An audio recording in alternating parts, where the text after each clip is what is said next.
Já estamos de volta, agora vamos dar continuidade à nossa conversa com a doutora Vitória Mello, que é psicóloga a respeito da violência, dos sinais de violência. Devido a essa grande repercussão, se faz necessária essa conversa de maneira mais intensa.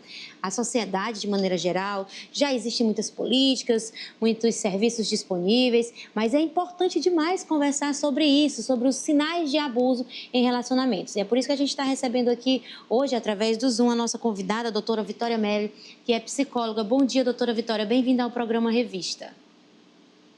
Bom dia, Nayana, tudo bem? Tudo bem, vamos conversar sobre esse assunto. Infelizmente, as mulheres, elas ainda não entendem os sinais do que pode ser um relacionamento abusivo. Eu gostaria que a gente iniciasse a nossa conversa, doutora, que você esclarecesse exatamente o que é um relacionamento abusivo, que sinais ele apresenta. Bom, o relacionamento abusivo, sempre no início, ele traz sinais muito superficiais. Normalmente, o companheiro ele é bem mais tranquilo, ele é romântico, ele é bem calmo, faz tudo do seu jeito. E aí, logo depois, ele vai começar um controle, ele vai te trazer algumas inseguranças em relação a ter ciúme de amigo, ciúme de familiar, roupas. E aí vai começando a ter aquele controle da vida da vítima. Por que ainda é tão difícil, doutora, para as mulheres identificar esses sinais? Apesar de estarem dentro da relação, muitas vezes há até um certo preconceito de quem está do lado de fora e diz: merece apanhar porque está com ele porque quer. Mas esquecem que existe um padrão onde a vítima fica presa. Eu queria que você falasse disso para a gente, porque muitas mulheres não conseguem se desvencilhar de homens abusadores. Bom, normalmente as mulheres acham que, na verdade, não só mulheres, né? Tem muitos relacionamentos abusivos também, que o abusador é uma mulher. Mas como o padrão que achamos é ser um homem, a gente, né, nós mulheres, temos o pensamento de que ele pode mudar, que vai contornar aquela situação, que uma conversa vai melhorar, e muitas vezes não. Já vem isso do caráter da pessoa. Muitas vezes também, doutora Vitória, acho que é um ponto importante. Essa mulher, por não ter tido aí uma vida estável, sempre ter sido abusada muitas vezes dentro da própria casa, pelos pais, ter vivido uma vida de agressão, ela pode trazer marca e padrão na vida adulta, que pode, de repente, ser um gatilho para que ela se envolva em relacionamentos como esse. A autoestima feminina, quando não é bem trabalhada, pode também fazer com que a mulher permaneça em lugares abusivos como esse? Sim, com certeza. Na maioria das vezes as mulheres já têm sofrido, como você falou, abusos em casa, não da mesma maneira, mas de outras formas, que faz com que ela fique presa a esse relacionamento. E no momento em que ela tenta se desvencilhar, ela acha que não vai conseguir ter uma pessoa à altura, entre aspas, vai achar que não vai encontrar uma pessoa que vai aceitá-la, que vai entendê-la. Normalmente acontece dessa forma. E parece que é uma coisa simples de se resolver, mas a gente está falando da construção de uma mente, de uma vida toda. E não é algo tão simples assim na prática. Infelizmente, é necessário conversar, buscar ajuda, se entender, um olhar interno, ter esse senso de valor, de que você pertence, de que você é, para que esse senso de identidade, para que você não se entregue a situação como essa. Mas é muito comum também algumas frases em relacionamentos que parecem ser cuidado, mas pode ser aí abuso disfarçado. A gente separou algumas frases e gostaríamos que você falasse sobre isso, doutora, a respeito exatamente de abusadores. Nós temos a nossa primeira frase, produção, já pode colocar para a gente? Por exemplo, uma frase comum dita: você não precisa trabalhar, eu cuido de tudo. Essa frase, ela pode ter um fundo abusivo? Pode sim. Quer trazer a mulher para somente o ambiente de casa, de cuidar dele e não ter contato com outras pessoas. Assim, ela vai precisar apenas se direcionar a ele quando precisa de algo e não vai ter a autonomia que uma mulher precisa ter. Olha só que situação, gente. Imagine você, uma mulher que isso vem disfarçado de cuidado. Qual a mulher que não quer ser cuidada dessa maneira, poder de repente criar os filhos, ficar em casa?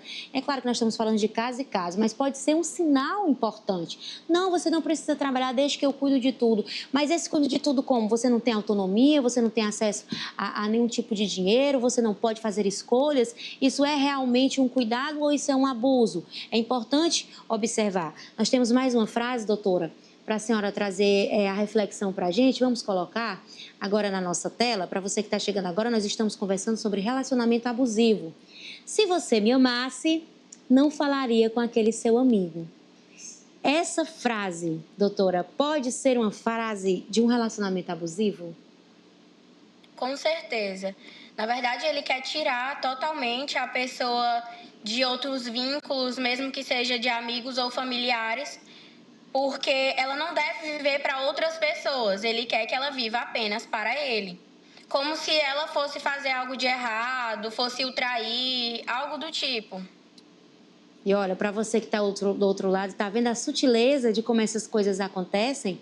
Tá vendo como um relacionamento abusivo começa? Tira a sua autonomia, tira a sua escolha. É muito. As pessoas, cada pessoa tem um ciclo e são relacionamentos necessários. Nós temos família, nós temos amigos, nós temos o cônjuge e cada pessoa dessa tem um papel na nossa vida. Então, alguém que te proíbe de ter um amigo, como você vai viver sem ter um amigo? É importante você ter relacionamentos com outras pessoas, você é um ser social. Então, uma mulher que fica achando que esse tipo de frase, esse tipo de comportamento é cuidado, precisa já colocar o pé atrás, não é isso, Ellen? Oi, Vitória, seja bem-vinda mais uma vez aqui no nosso programa. E olha, isso é tão sério, porque assim, quando você casa, e uma das premissas do casamento é que os dois sejam um só. E isso é lindo, na verdade, os melhores amigos são o marido e a mulher, né? Os cônjuges. E isso deve ser para o resto da vida. Só que ambos precisam ter suas vidas também, precisam ter os seus amigos, precisam ter os seus ciclos sociais. Até porque, às vezes, no problema que acontece entre o casal, você vai recorrer a quem? Você vai sempre ali se afundar na dor, na tristeza, sem poder conversar com alguém. E aí esse abusivo, ou essa mulher abusiva também, porque também existe, eles vão te tirando do seu ciclo, do seu seio familiar, dos amigos, para que você dependa totalmente dele, principalmente psicologicamente. Muita gente depende financeiramente, né? Mas muito mais psicologicamente. Gente, isso é tão grave. Não deixem jamais. É maravilhoso que você e o seu marido sejam melhores amigos. Eu sou assim com o Eduardo. Mas eu tenho as minhas amigas, ele tem os amigos dele e todo mundo respeita as suas individualidades. Isso é premissa para um relacionamento saudável, não é isso, Vitória? Com certeza. Na verdade, Ellen, como você colocou, né? Muitas vezes o abusador, ele fala que não tem necessidade de você falar da sua particularidade com os seus amigos ou algo do tipo.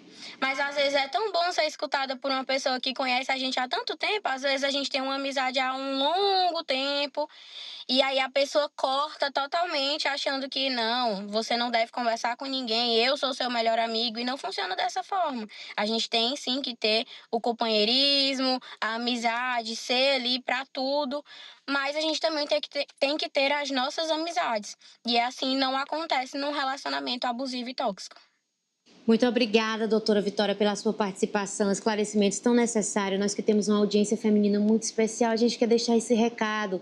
Cuidado com os sinais, não espere uma agressão física. Normalmente as agressões começam de maneira mais verbalizada. Então, se já te trata mal, de maneira pejorativa, fala em um tom agressivo, saia. Não fique. É muito importante você se posicionar. Você tem um valor, você pode procurar os serviços públicos. A gente tem agora um encarte para você que precisa de ajuda. Então, não se permita ficar nesse lugar, rompa. Eu sei que é uma situação difícil, às vezes há uma dependência emocional, uma dependência financeira, mas é melhor você estar viva para contar a história, minha amiga, do que ter o seu rosto fraturado, como foi a situação dessa jovem. Muito obrigada, Vitória, pela sua participação no nosso programa. Até a próxima para a gente conversar muito mais. Muito obrigada. Tchau, gente. Um bom dia. Tchau. Agora vamos com a nossa